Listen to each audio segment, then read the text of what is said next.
Hello guys, and welcome back to the fourth part of our Java introduction course. Last time we've learned something about the Boolean expression and the if statement. Today we're looking into if, else-if, and else statement, and we're gonna have a look at another type of control structure, the switch statement. As you may remember, the if clause does something when a Boolean expression is fulfilled. So, what we've seen last time, let's try and make an integer, let's call it value 1, and we're gonna assign 5 to it.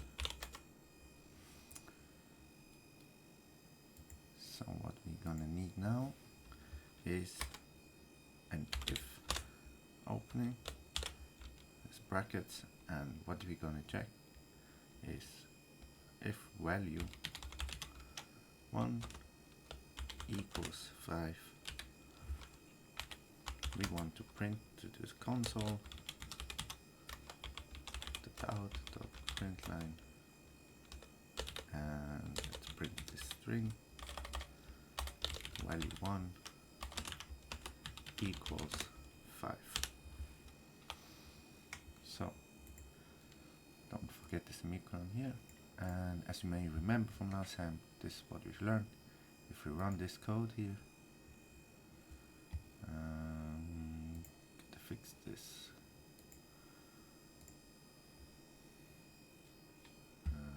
like this.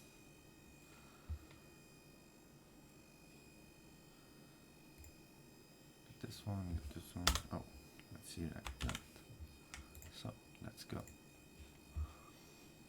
It gets value 1 equals 5 print to the console.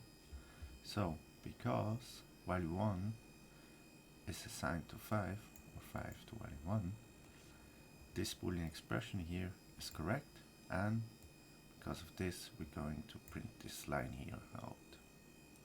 So, but what if we have a second option we have predefined? For example, if value 1 equals 6, we're gonna have to print out value 1 equals 6. So we could also write if value 1 equals 6,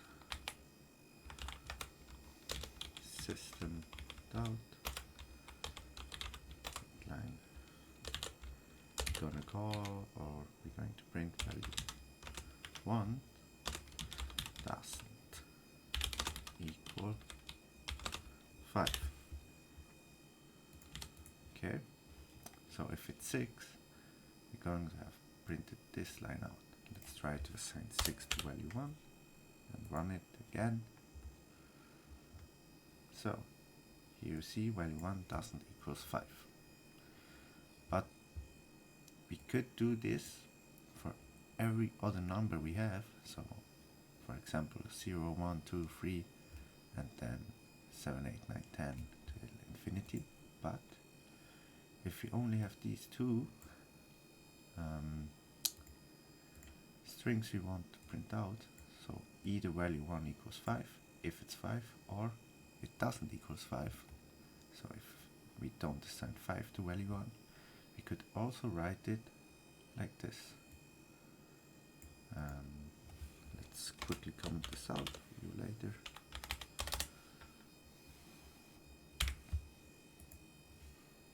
Like that. We could also write else. System out print line, and the same string as in the example here. So every time value 1 isn't assigned to 5, so now we could also try 7, this string here will get printed out, and if we assign 5 to value 1, it will be this string here. But what if we have a second predefined option, let's say 4. So if we assign 4 to value 1, we want to have this where we want to have the string value 1 equals 4 printed to the console. we're gonna do this like this, else if, open brackets, value 1 equals 4. In this case, we want to print out value 1 equals 4. Just gonna delete this 5 here, put the 4 in it. Let's run it again. With 5, we're gonna get this string. With 4, we're going to get the new string, value 1 equals 4. And for every other number, let's say 8 this time, we're gonna have the third option. So now you could, for every case you want the string to be printed out, a special string and not the default case, the else here, you would make else if and always copy the same thing, and this won't be very readable code. So let's try to comment this out here very quick.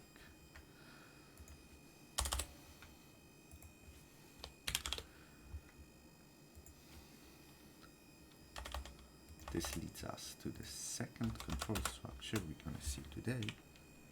This is the switch statement, the switch control structure. It looks a bit like this. You have switch, and the parameter here is the value you want to check. So this could either be a double, it could be a boolean, for example, every other primitive data type we've seen in part 2 and 1. So now we want to check for value 1. Value 1. And now what we want to go and check is we got the case keyword, case 1. If this is for value 1 is 1, sorry. So in this case, if value 1 equals 1, we want to have this string here print to the console. Let's see like this. So we want to have equals 1. And what we want now is the break keyword. This keyword gets us out of this control structure. Otherwise it would check for all the other cases, but with the break it stops all those checks we're gonna predefine here and breaks out of this switch control structure. So let's see if this works. Let's assign 1 to value 1.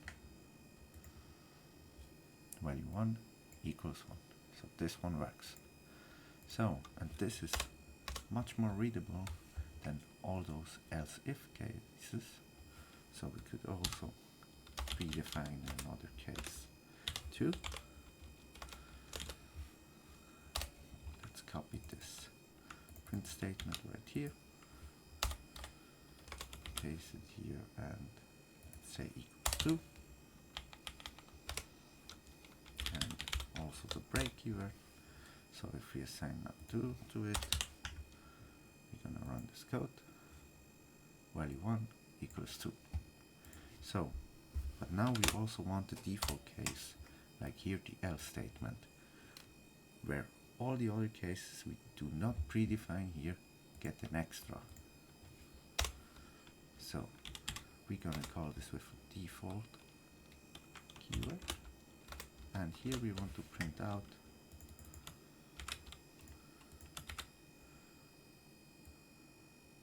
value 1 not in predefined range. And also don't forget to break out the control structure. So if we now assign something which isn't in our predefined case, for example 3, value 1 is not in predefined range, gets printed out to the console, like we defined it here in our default case. So, last time you've learned something about the scanner class. So let's create a scanner object, scan. So this is the class, the object we want to build, and this one is the name of the scanner object, equals new scanner, and we want system in, so we can get our keyboard inputs. So, and now assign value 1 to the scanner, next int. So we can now take any number from the keyboard and assign it to value 1. So we don't need this line of code here.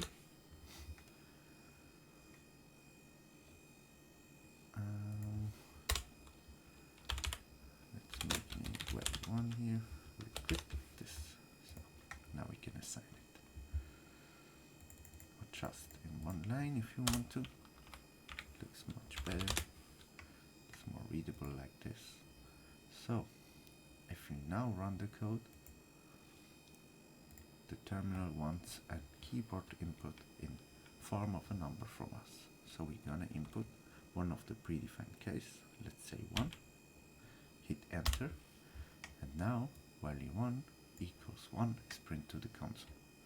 So with the scanner object, we've assigned 1 to the value 1, which was our keyboard input right here, and now the switch statement looks for one of our predefined cases, and if one matches, for example here the 1, this one gets printed to the console. And now we could easily adapt our switch statement for more cases, like this. So we would have here the case 3, let's print out 3. In the case 4, let's print out 4, and in case 5, let's print out value 1 equals 5. So this is much faster than with this method here, and it's easily readable. Okay, so let's try one of our new predefined cases. For example, let's call 5, and now you see this works. Value 1 equals 5 is printed to the console, like in this line here, predefined. So, but what happens if we're going to input 1 from our keyboard, which is not in the range of our switch statement? The default statement will be printed to the console. So let's try this again. Let's say 6, because we only have the cases 1 to 5 defined, and all other are going to print the default case. Let's hit enter, and as you can see, value 1 is not in predefined range. And also with this scanner input here, we're going to need an input from the user. So let's say if we run it and we don't enter something and only click enter, it doesn't work. So you have a control structure here which really needs the scanner input. Okay, otherwise it won't get triggered because the scanner class will be not closed. So if we hit 4, it works. This is an easy code which you can implement in your code example or any other project to force a user to input one of the predefined cases. You could also make system out print line. What you're going to do is we're going to say which of these cases or which of the inputs are supported. So let's say please input any number between 1 and 5 and print this before the scanner asks for the input. So if you run it now, please input any number between 1 and 5. So let's say 3, hit enter, and we're going to get this printed out. So as you can see, we have an easy method now, the switch control structure, which is used for predefined cases, but you could also define a default case which gets triggered if the user's input or the variable we're gonna define in the switch parameter here is not defined in any of these cases. So this is all for today. I hope you enjoyed it, and as always, the link for the GitHub repository where you can find the code to just simply copy paste it and try it on your own. You can find the link below the video, and I hope you enjoyed it and give me a like. Till next time, we're going to see how we manage arrays and what an array really is and how we can iterate it. So we're going to have a look at loops, the for loop, while loop, for each loop, and I hope you have a nice day. Bye guys.